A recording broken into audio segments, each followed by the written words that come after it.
Welcome to 9 Bob Note with Paul Isles-Rush and Ken Moss.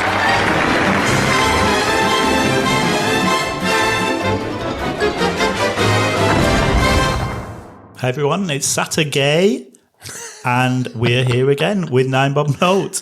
I am Paul Isles-Rush. And I'm Ken Moss. And this week it's the turn of Ken Moss to choose what we're going to pick, so it's over to you, Ken. Simon Callow. With the deepest of breaths. I must have been one of the few people that didn't get that Simon Callow's character and John Hannah's character were a couple in Forward and Yeah, so that's the ignorance of teenage youth. But I think it's safe to say that he's become quite a gay champion over the years, and he's been.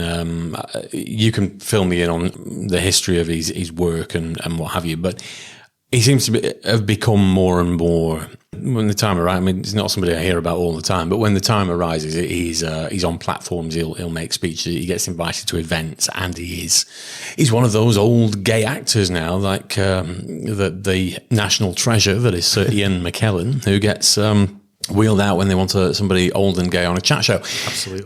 But recently he said something that not everybody's gone along with, and I'm sure you can help me out here. I was just wondering what from the gay world, what the response has been, because it seems to have been pretty mixed from what I've seen. Yeah, I mean, so some of the phrases that he's used is a strange turn to the tyrannical. So he's been attacking Stonewall, the LGBT charity, and basically because one of the things that Stonewall advocate is that trans people should be able to, or in fact any people, should be able to identify as not whatever they want, but in terms of gender and sexual orientation. What they've said is, if somebody says, if I came to you now and said, I'm a trans woman, please call me Shirley. It's always Shirley, isn't it? Then that is as far as I need to go. I can then identify as a trans woman, and I don't need to take any more steps. Obviously, most trans people, or a lot of trans people, would then take steps in terms of therapy, in terms of medical treatment, and things like that. But I would become a trans woman as soon as I self-identified as that. Right, okay. And Simon Callow thinks that that's tyrannical and is extremely dangerous to young people. It's not how I was reading it. I think it's sort of venturing into the probably the rolling area, as you would call it, where it was the way I was reading the situation was that he was raising the question about women who, as part, it looks like part of a broader discussion, but that was homed in on as. He didn't like the fact that it was unacceptable to raise the question about women wanting women's only spaces and being uncomfortable with trans women who, again, the minute details are, as with all media furore like this, the actual precise details are reduced to out of context sound bites. But the one soundbite I did quite like. This is just tyranny. It's what we fought against all our lives. People saying this cannot be discussed. Yes, it can be discussed. Everything can be discussed. And it was, I think, what I took away from it, picking through the bones of Twitter and any number of newspaper articles, was that there does seem to be, and I've said this before as well, this pushback against asking the questions or discussing things, that it's sensitive and it needs to be discussed in a sensitive way, but there shouldn't be anything. If something is sensitive, it should be able to be asked and discussed in a reasonable, measured manner without. Yeah, I mean, there's a couple of things. First of all, a 72-year-old cisgender man has absolutely no place to comment on things like that. Probably equally as we don't have the right to. Yes, entirely. But it's just this thing where people feel like they can say anything that they want, and then as soon as you call them out for it, they say, "Oh, well, I should be allowed to say that." For people, and he's in this context is referring to the likes of J.K. Rowling and her cronies, who, when they say we want female-only places, they don't mean women-only places, and they specifically excluding trans women, and because they think that the inclusion of trans women into the category of females or women threatens them as women. And they always use the same argument. What if this trans woman isn't really a trans woman? It's just a man dressing up in a dress so that he can come into the girls' toilets and rape me. It exists as a minute possibility. I don't think there's on the flip side of that coin, in a former life, we had to segregate the saunas. It used to be at the local leisure centre, they used to have mixed saunas. And these were not Swedish saunas. There was a, sort of go in there in swimming costumes and shorts and things, yeah.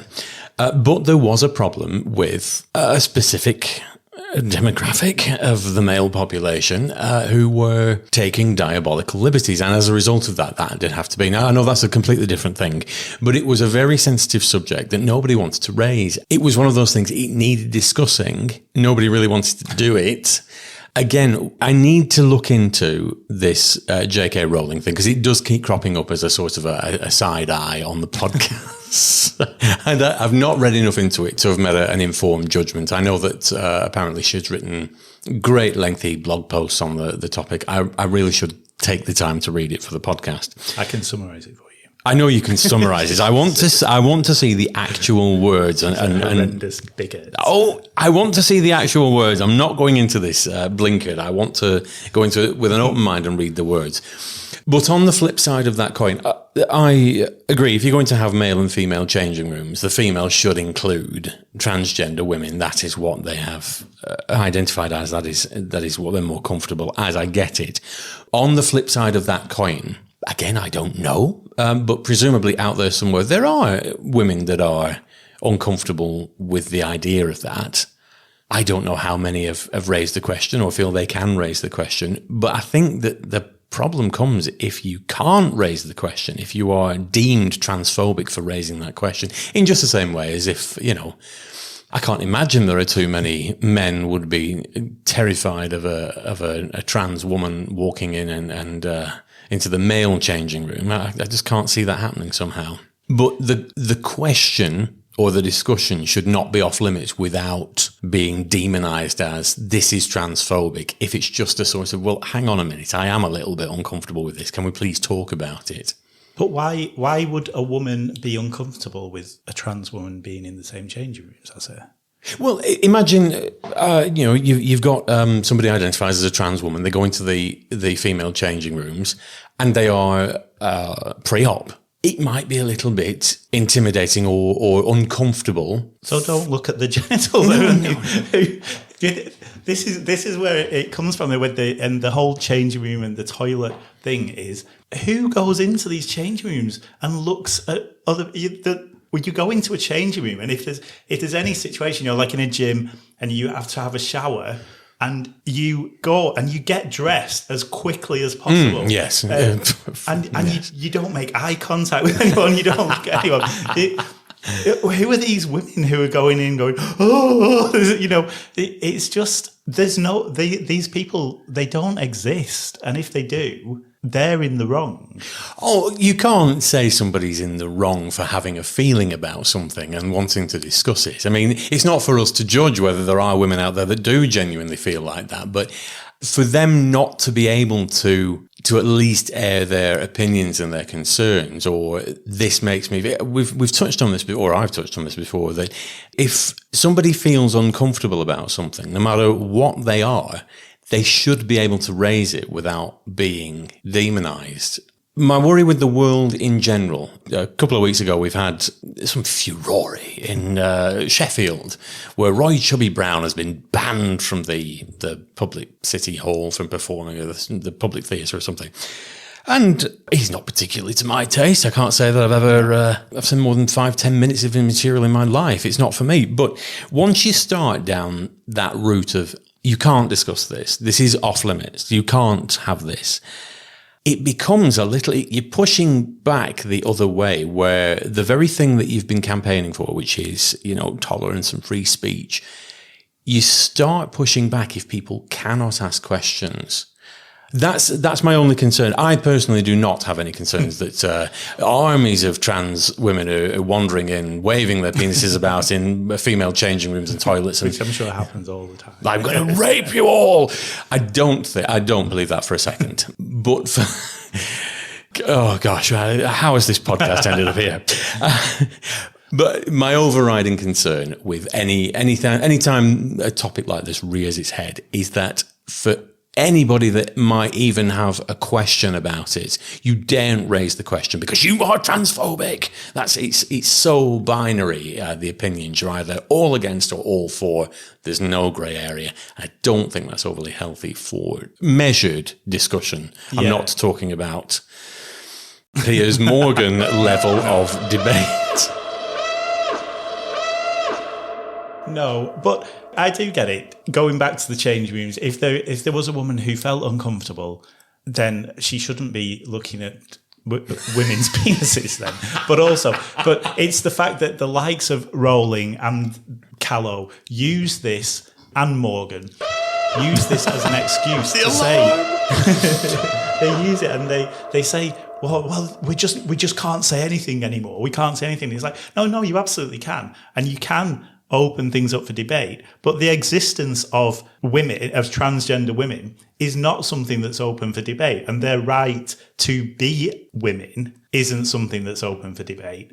Whether you're a billionaire author or some washed up old queen who's desperate for a headline, I get that there's space for debate about some things, but what they try and do is they work on those worries and those insecurities and make it out to be a massive problem. So the woman that you used in your example who's a bit uncomfortable, what she would probably do in real life is think, oh well, next time I go to the gym, I'm going to go into a cubicle and get changed. And she probably wouldn't mention it or anything like that. But Rowling and her cronies have jumped on that and said, this poor frightened woman, and that's not how people are. She's not scared of being attacked or anything. She just doesn't like looking at penises.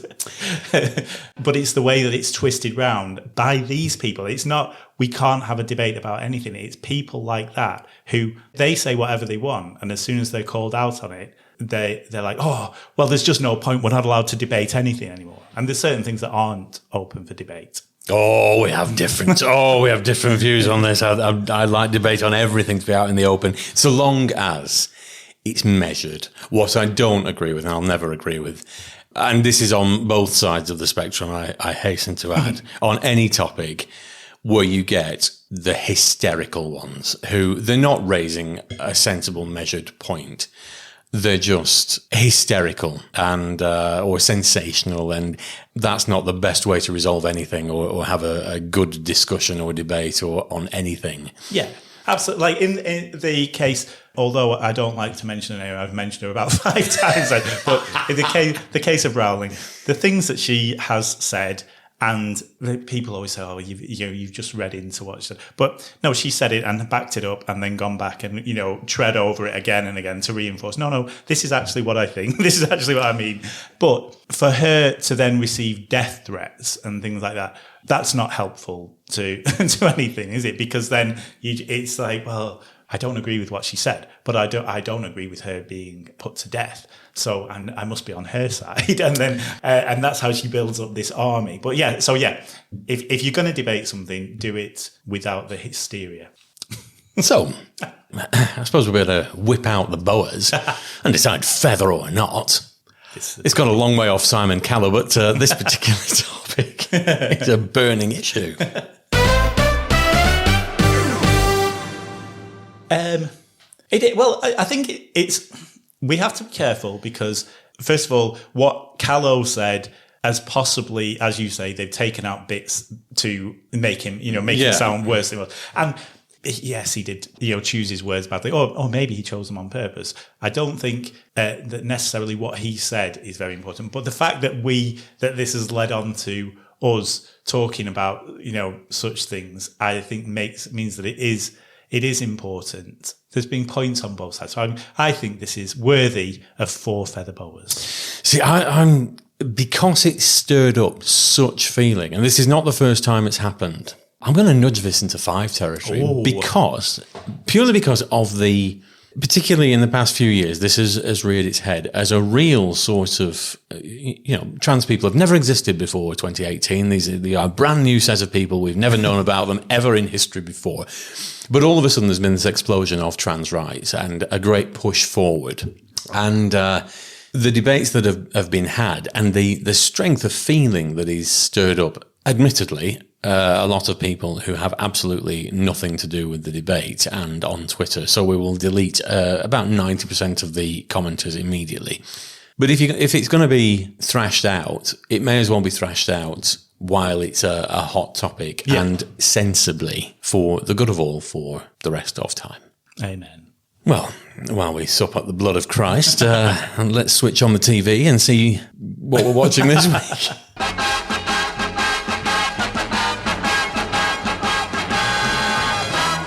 I'm never, ever going to pass up the chance to watch 4 Weddings and a Funeral.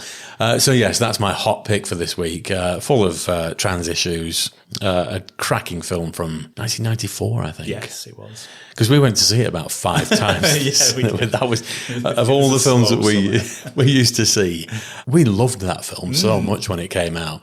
But it is brilliant and nothing to do with the topic in hand. Just watch it because it's fantastic. And Simon Callow's in it. And Simon Callow's in it. Playing a hidden gay once again. Yes, despite the fact that John Hannah's wiping egg off his beard and they're having breakfast together, nope, didn't spot this at all. I was a callow youth when I was 16. And on that note, we'll sign off again. I will be back next week with more lively debate. More 9-Bob naughty goodness. That's right. Bye, kids. Bye.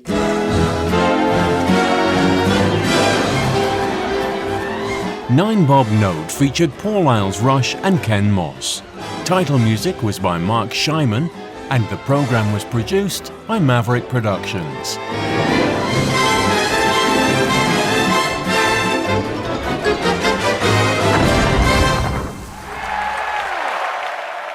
For more information, please visit maverickproductionsuk.blogspot.com or find us on social media.